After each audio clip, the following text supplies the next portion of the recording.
Well, this has been a long-running problem, and is there an end in sight? Communities across the Bay Area and state continue to search for solutions for homelessness. San Jose is now expanding its village of tiny homes in hopes to getting more people off the streets. NBC Bay Area's Rosato Jr. shows us how it's working and why the mayor says more are on the way.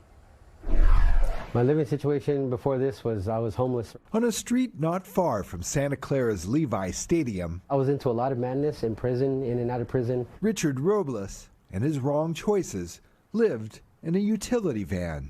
It was pretty rough out there. And when do we reopen our economy here in this state? When the pandemic took out the economy, it took out Robles' auto detailing business with it. I lost it when the COVID hit. In the free fall, he landed homeless in the streets.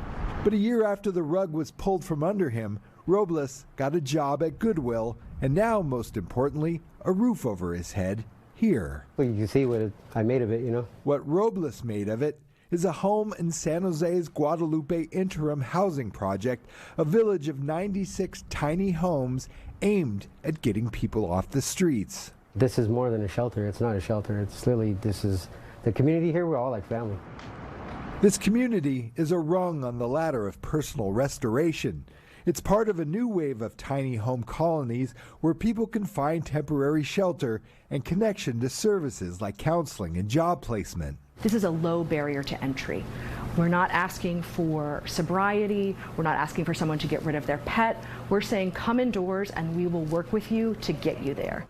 The Guadalupe site is one of 6 tiny home villages built in San Jose in recent years, altogether offering 500 temporary personal spaces for the formerly homeless. They get people stabilized, connected to services, and able to start thinking about their futures. San Jose Mayor Matt Mahan is a big proponent of the program. These units actually were donated by philanthropists. On a recent day, he toured the space. It's color-coded modules, each with a personal bathroom, even individual thermostats, ideal for these hot summer days. This represents hope. When you're living in a tent down by the creek, it's very hard to take advantage of drug treatment, job training. San Jose will soon be expanding the project. The city's most recent budget includes money to add 628 more tiny homes by next July. California has also pledged $30 million to build 1,200 tiny homes across the state. We have a waiting list over 300 people long for these kinds of rooms here. For Mahan, there's an added urgency to getting the homeless off the streets. This flows right out into the bay and away from the city's creeks. We just have trash flowing right down into the waterways. The State Water Board ordered the city to clear the estimated 2,000 homeless away from the creeks or face stiff fines. This is one of our worst, most impacted stretches of the waterway, so I'm showing you about as bad as it gets.